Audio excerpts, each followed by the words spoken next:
नमस्कार दोस्तों, स्वागत है आपका हमारे चैनल मूवीज़ डिकोडेड हिंदी में। हेलो गाइस, आज हम एक्सप्लेन करने वाले हैं हाल ही में रिलीज़ हुई मूवी RRR का। ये मूवी एक साउथ की ब्लॉकबस्टर मूवी है। मूवी के शुरुआत में हम एक बच्ची को देखते हैं जिसका नाम मल्ली है। वह गाना गाते हुए ब्रिटिश गवर्नर की वाइफ के हाथ में टैटू बना रही थी। मल्ली की आवाज़ बहुत प्यारी थी और वो मेहंदी की बहुत खूबसूरत डिज़ाइन भी बना लेती थी।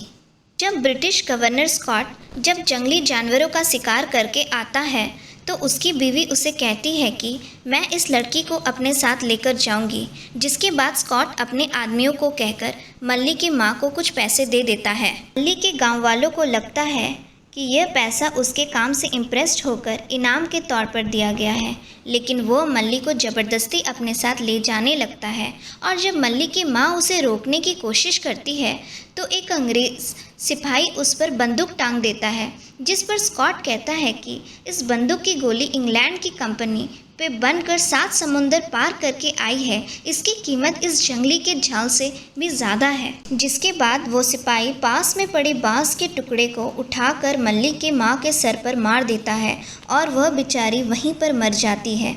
फिर हम पुराने समय पर दिल्ली का सीन दिखाया जाता है, जहां लोग लाला लाजपत के गिरफ्तारी होने के वजह से प्रोटेस्ट कर रहे थे। प्रोटेस्ट में हम मूवी के मेन कैरेक्टर अलमूर रामाराजू को देखते हैं, जो कि ब्रिटिश पुलिस में एक ऑफिसर था। फिर जब प्रोटेस्ट कर रहा व्यक्ति पत्थर फेंकता है तो वह पत्थर ब्रिटिश जॉर्ज के फ़ोटो के ऊपर लग जाता है, जिस वजह से ब्रिटिश कमांडर बहुत गुस्से में आ जाता है और अपने सिपाहियों को आदेश देता है कि जाओ और उसे किसी भी हाल में पकड़ के यहाँ ले आओ। लेकिन भीड़ को देखकर कोई पुलिस वाला अंदर जाने की हिम्मत नहीं करता। लेकिन राम एक लाठी लेकर उस भीड़ में अकेले ही घुस जाता है और राम भीड़ से अकेले ही भिड़ जाता है। गांव वाले राम के ऊपर टूट पड़ते हैं और वह प्रोटेस्टर को बचाने की बहुत कोशिश करते हैं, लेकिन राम अपने डंडे से उसे खूब मारता है और उस प्रोटेस्टर को अपने साथ पुलिस स्टेशन ले आता है। ताकत और हिम्मत को देखने के बाद सारे गांव वाले घायल होकर और डर से वहां से चले जाते हैं। और तो और वो ब्रिटिश गवर्नर राम के जज्बे को देखकर घबरा जाता है। कुछ दिन बीतने के बाद वहाँ के बहुत सारे पुलिस ऑफिसर्स को उनके अच्छे सर्विस की वजह से मेडल्स और बड़े पदवी में पोस्टिंग्स मिल रही थी, लेकिन जब वो लोग राम को मेडल्स या पोस्टिंग्स नहीं देते हैं तो वो बहुत गुस्सा और दुखी हो जाता है। एक दिन निज़ाम का एक खास आदमी एडवर्ड से मिलने आता है। वह उसे बताता है कि हाल ही में जब स्कॉट सर अपने परिवार के साथ एडिलाबाद आए थे तो वह अपने साथ गोंडों की एक लड़की को ले आए, इसीलिए नवाब साहब चाहते हैं कि वह उसे वापस लौटा दें। जिस पर एडवर्ड बोलते हैं तो क्या हुआ, गोंडों के सिंह होते हैं क्या? वह उन्हें बताते हैं कि वो भोले भाले भेड़ों की तरह हैं, जुल्म को छुप छुप कर बर्दाश्त कर लेते हैं, लेकिन जब उनके झुंड का एक भी बंदा खो जाता है ना तो वो लोग पागल हो जाते हैं। इसलिए उन लोगों का एक गडरिया होता है जो दिल और जान से उसका हिफाजत करता है। मैं आपको ये बताने आया हूँ कि वह गडरिया दिल्ली आ गया है और वह उसे लिए बिना वापस नहीं जाएंगे, चाहे उसके लिए उसकी जान भी क्यों ना चली जाए। जिसके बाद एडवर्ड अपने सारे ऑफिसर्स को बुलाकर उसे ढूंढने को कहता है। स्कॉट की बीवी कहती है कि कोई भी उसे ढूंढ कर लाएगा, मैं उसे स्पेशल ऑफिसर बना दूंगी। तभी राम वहां आकर बोलता है कि वह गडरिया आपको जिंदा चाहिए कि मुर्दा। अब हमें दिल्ली से दूर एक जंगल का सीन दिखाया जाता है, जहां आप इस मूवी के मेन कैरेक्टर उमराव भीम को देखते हैं। वह अपने सर में खून डालकर जंगली जानवर को अटैक करने की कोशिश करता है और यहाँ पर भीम और शेर की लड़ाई होती है और वह किसी भी तरह से शेर को बेहोश करके पकड़ लेता है। फिर हम देखते हैं कि भीम मुसलमान बनकर वहाँ से निकलता है और एक मोटरसाइकिल रिपेयरिंग शॉप पर जाता है। भीम एक हिंदू था, लेकिन अपनी पहचान छुपाने के लिए अख्तर बनकर एक मुस्लिम फैमिली का बेटा बनकर रहता था और वो लोग उसकी असलियत जानने के बाद भी उसे अपने घर में रहने का पनाह देते थे। राम उसे ढूंढने के लिए कुछ क्रांतिकारियों की रैली में जाता है, जहाँ कुछ क्रांतिकारियों अंग्रेज़ियों के किए गए अत्याचारों के खिलाफ आवाज़ उठाने के लिए बातें कर रहे थे। राम कहता है कि सबसे अच्छा ये होगा कि हम लोग स्कॉट का ही कत्ल कर दें। जिसके बाद भीम का एक आदमी जिसका नाम लच्छू था, वह राम से पूछता है कि क्या ऐसा हो सकता है? राम कहता है हाँ, क्यों नहीं। लच्छू उसे कहता है कि भाई, क्या आप मेरे भाई से मिलने चलोगे? हमें आपकी सलाह की बहुत ज़रूरत है। राम कहता है कि हाँ, क्यों नहीं। लच्छू अपने साथ लेकर जाने लगता है और रास्ते पर एक चेक पोस्ट पड़ने की वजह से लच्छू को यह समझ में आ जाता है कि वह एक पुलिस वाला है, इसलिए वह वहाँ से भाग जाता है। राम उसका पीछा तो करता है लेकिन उसे पकड़ नहीं पाता। राम उसे ढूंढते हुए एक ब्रिज के ऊपर चला जाता है और वहीं ब्रिज के नीचे नदी के किनारे आकर एक बच्चे को मछली पकड़ने के लिए पैसे देता है।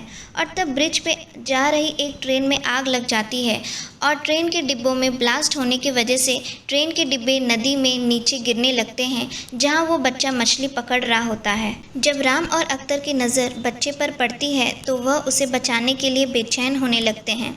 अख्तर को बेचैन देखकर राम उसे इशारे करता है कि ऊपर आकर मेरी मदद करो। फिर वह दोनों अपनी कमर में रस्सी बांधकर नदी में छलांग लगा देते हैं और उस बच्चे की जान को बचा लेते हैं। जिसके बाद अख्तर और राम की बहुत अच्छी दोस्ती हो जाती है। अख्तर राम को अपने घर ले जाता है और वह अपने अम्मी अब्बू से मिलाने के साथ साथ खाना भी खिलाता है। एक दिन जब राम और अख्तर जा रहे थे तब अख्तर की नज़र एक अंग्रेज लड़की पर पड़ती है। राम कहता है कि देखते ही रहोगे कि जाकर उससे बात भी करोगे। अख्तर कहता है बात तो करना चाहता हूँ लेकिन करूँ तो कैसे करूँ। फिर राम कुछ कीले लेकर रोड पर फेंक देता है जिससे कि जेनिफर की कार के टायर पंचर हो जाती है। और फिर राम और अख्तर उसके सामने जाते हैं और फिर वह उन्हें लोगों से हेल्प मांगती है। अख्तर उसे बात करने की कोशिश करता है लेकिन उसे इंग्लिश नहीं आती है, लेकिन राम को इंग्लिश आती है, इसलिए राम जेनिफर से बात करके अख्तर को उसके साथ भेज देता है। जेनिफर उसे लेकर बाजार जाती है और वह बताती है कि उसे एक छोटी लड़की के लिए कपड़े लेना है। जिसके बाद अख्तर फ़ौरन एक बैंगल्स की शॉप पर जाता है और एक बैंगल्स को खुद से डिज़ाइन करके उसे दे देता है और कहता है कि उसे यह मेरी तरफ से दे देना, यह उसे ज़रूर पसंद आएगा। और तभी वहाँ जेनिफर्स के सोल्जर्स वहाँ आ जाते हैं और उन्हें अपने साथ लेकर जाने लगते हैं। वो वहाँ से जाते जाते अख्तर को एक इनविटेशन कार्ड देती जाती है। अख्तर वो कार्ड ले जाकर राम को दिखाता है जिसमें राम कहता है कि तुम्हें उसने पार्टी पे बुलाया है। अख्तर कहता है कि तुम भी मेरे साथ चलो और फिर राम उसे अपने कपड़े देता है और फिर दोनों साथ में पार्टी में जाने के लिए तैयार होते हैं। दूसरी तरफ मल्ली चूड़ियों को देखकर बहुत खुश हो जाती है। फिर जब वो लोग पार्टी पे जाते हैं तो जेनिफर उन्हें देखकर बहुत खुश होती है। लेकिन कुछ अंग्रेज अख्तर के डांस को देखकर बहुत बेइज्जती करते हैं। जिसके बाद राम और अख्तर अपने देसी डांस दिखाते हैं तो उनका फ्यूज़ ही उड़ जाता है। वह अंग्रेज़ उनके ही डांस में उन्हें हराने की कोशिश करते हैं लेकिन सारे के सारे थककर हार मान जाते हैं और अख्तर आखिरी तक डांस करते ही रहता है। और फिर हम देखते हैं कि राम अख्तर को अपने कंधे पर उठाकर जा रहा था क्योंकि अख्तर के पैर में बहुत दर्द हो रहा था। तभी पीछे से जेनिफर आती है और फिर वह अपने साथ अपने पैलेस में कॉफ़ी पीने के लिए बुलाती है, जहाँ जाने का इंतज़ार अख्तर बहुत दिनों से कर रहा था। वह वहाँ जाने के बाद वहाँ की चीज़ों को घूरने लगता है। तभी एक ऑफिसर अख्तर को मार मार कर उसे वहाँ से भगाने लगता है। जिसके बाद जेनिफर उसे धमकाती है और वह उसे छोड़ देता है। जेनिफर अख्तर से उस सोल्जर्स के बर्ताव को लेकर माफ़ी मांगती है। वो लोग आपस में बैठकर बातें कर रहे थे और तभी अख्तर को मल्ली की आवाज़ सुनाई देती है। वो जेनिफर को कहता है कि क्या कुछ खाने को मिल सकता है। जिसके बाद जेनिफर उसके लिए खाना लेने चली जाती है और मौका मिलते ही अख्तर मल्ली को मिलने चले जाता है और वो वहाँ देखता है कि उन लोगों ने मल्ली को जेल पर बंद कर रखा है। मल्ली अख्तर को देखकर रोने लगती है और उसे अपने साथ लेकर जाने को कहती है। अख्तर कहता है कि मैं वापस ज़रूर आऊँगा, लेकिन मल्ली उसे कहती है कि मुझे अभी ही ले चलो और अख्तर उसे समझाकर वापस चले जाता है। अब हम देखते हैं कि सीता, जो कि राम की मंगेतर है, उससे गांव वाले आकर पूछते हैं कि राम की कोई चिट्ठी आई है। वो हमसे कितने सारे वादे कर गया था, कम से कम उसे तुम्हारी तो कोई परवाह होनी चाहिए।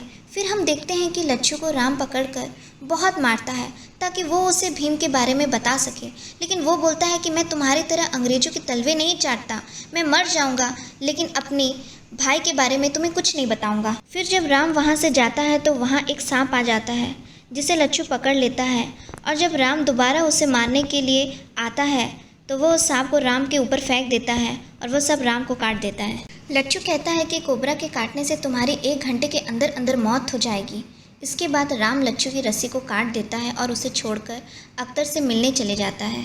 अख्तर अपने आदमियों के साथ मल्ली को वहाँ से निकालने का प्लान बनाता है, लेकिन जब वो राम को उस हाल में देखता है तो फ़ौरन उसे ठीक करने की कोशिश करता है और किसी तरह राम को ये पता चल जाता है कि अख्तर हिंदू है और फिर अख्तर अपनी रक्षा मंत्र राम को पहना देता है और फिर वह राम को अपनी असलियत बताता है कि भाई मेरा नाम अख्तर नहीं भीम है। वह उसे लेकर उसके घर पहुंच जाता है और वह उसे बताता है कि अंग्रेज़ों ने मेरी गांव की बच्ची को कैद करके रखा है, मुझे उसे छुड़ाने के लिए जाना होगा। मैं तुमसे मिलने सुबह वापस ज़रूर आऊँगा, लेकिन अगर मेरी जान चली जाए, लेकिन जान से तो प्यारी तुम्हारी दोस्ती तो होगी। फिर भीम एक ट्रक को लेकर अंग्रेज़ों के पैलेस में जाता है जहाँ स्कॉट के आने की खुशी में एक बहुत बड़ी पार्टी रखी गई थी। वह ट्रक से वह पैलेस की दरवाजे को तोड़ते हुए डायरेक्ट पैलेस में पहुंच जाता है और ट्रक के अंदर पिंजरों में कैद सारे जंगली जानवरों को खोल देता है। वह जानवर बाहर निकलते उनके ऊपर हमला करने लगते हैं। भीम भी अंग्रेज़ के कई सोल्जर्स को बहुत मारता है, लेकिन एक सोल्जर स्कॉट्स के परिवार को पैलेस के अंदर बंद करके चाबी खुद रख लेता है। लेकिन उन लोगों को मारने के बाद चाबी छीनकर पैलेस के दरवाजे को खोलने ही वाला था कि राम रथ पर सवार होकर आता है और भीम को सरेंडर करने को कहता है, लेकिन वह उसे कहता है कि भाई के ही तो जैसे हैं, मेरी कोई गलती नहीं है, उन्होंने मेरी बच्ची को किडनैप करके रखा है। राम भीम को बहुत मारता है। पहले राम भीम को दोस्त समझकर बहुत मार खाता है, लेकिन उसके बाद बहुत मारता है। दोनों एक दूसरे से कम नहीं थे। फिर अख्तर पैलेस के छत पर चढ़ जाता है और राम उसके पीछे जाता है, लेकिन भीम राम के सीने पर एक नकीले हथियार से वार करके मल्ली को लेने के लिए नीचे कूदने ही वाला था कि तभी राम रक्षा मंत्र से उसे बांध कर पकड़ लेता है और कहता है कि सरेंडर कर दो भीम, वरना मल्ली मारी जाएगी। जिसके बाद वहाँ के गवर्नर राम को स्पेशल ऑफिसर बना देते हैं और उसे हथियारों की पूरी देखरेख की जिम्मेदारी भी दे दी जाती है। अब हमें पास्ट का सीन दिखाया जाता है जहां राम के पिता वेंकटे रामाराजू भी अंग्रेज़ों के लिए काम किया करते थे, लेकिन अंग्रेज़ों के द्वारा हिंदुस्तानी के ऊपर किए गए अत्याचारों को देखकर वह काम छोड़ देते हैं और अपने गांव वालों को सिपाही बनाने का फ़ैसला करते हैं ताकि वो लोग अंग्रेज़ों के खिलाफ़ लड़ सके। लेकिन सिवाय वेंकटे के किसी के पास भी हथियार नहीं होता। फिर एक दिन जब राम के पिता सो रहे थे तो सीता राम के पिता के बंदूक को चुरा कर उसे लाकर दे देती है और राम को निशाने लगाने को कहती है। अगले दिन जब राम के पिता उस निशाने को देखते हैं तो वो बहुत खुश हो जाते हैं। फिर एक दिन कुछ अंग्रेजी सैनिक वेंकटे को गिरफ्तार करने के लिए आते हैं क्योंकि वह अंग्रेज़ों के खिलाफ लड़ने की तैयारी कर रहे थे और वह अंग्रेज के सिपाही वह गांव वालों पर गोलियां चलाने लगते हैं, जिससे कई गांव वालों भी मारे जाते हैं। वेंकटे अकेले ही उन सब से निपटता है, लेकिन एक गोली वेंकटे को भी लग जाती है और फिर वो लोग राम के भाई और माँ को भी गोली से मार देते हैं। जिसके बाद वेंकटे राम को कहता है कि लोड एंड फायर, और फिर राम एक के बाद एक बहुत सारे सोल्जर्स को मार गिराता है। थोड़ी देर के बाद वहाँ और भी सोल्जर्स आ जाते हैं, जिस पर वेंकटे कहता है कि बेटा तुमने देखा एक हाथ में बंदूक कितने लोगों को हरा सकता है, इसलिए मुझसे वादा करो हर हाथ में हथियार होगा। और फिर वह अपने बॉडी में बॉम्ब लगाकर बाकी सैनिकों के करीब चला जाता है और राम को शूट करने को कहता है।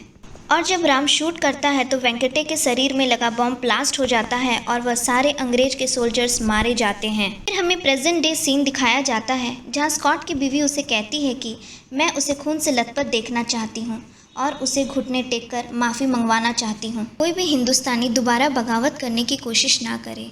राम भीम को बीच बाजार में जाकर बहुत मारता है, लेकिन वो अपने दर्द को कम करने के लिए लगातार गाने गाने लगता है, लेकिन वो अपने घुटने को टेकने को तैयार नहीं होता।